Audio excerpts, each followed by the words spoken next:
যারা সবসময় ইস্তেগফার পাঠ করে বা বেশি বেশি ইস্তেগফার পাঠ করে, আল্লাহ তাদেরকে 4টা পুরস্কার দান করে। এর মধ্যে প্রথম নম্বর হলো আল্লাহ পাক তাদের রিজিকের মধ্যে বরকত বাড়ায় দেয়। মানে আপনি যত বেশি ইস্তেগফার পাঠ করবেন তত বেশি আল্লাহ আপনার রিজিকের মধ্যে বরকত দিবে। আল্লাহ পাক আপনার রিজিকের মধ্যে বরকত দিবে এত পরিমাণ যে আপনি নিজের চোখে সেটা দেখবেন এবং আপনি সন্তুষ্ট হয়ে যাবেন। আল্লাহর শুকরিয়া আদায় করতে আপনি বাধ্য হবেন যে আল্লাহ আপনাকে অনেক কিছু দিয়েছে।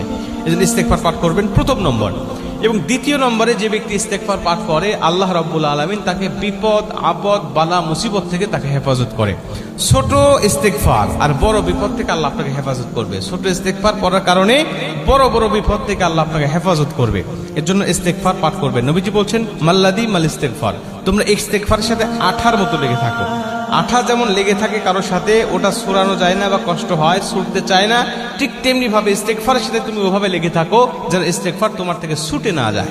তুমি যত বেশি পাঠ করবে তত বেশি তোমার রিজিক হবে, তত বেশি তোমার বিপদ থেকে বালা মুসিবত থেকে তোমাকে হেফাজত করবে।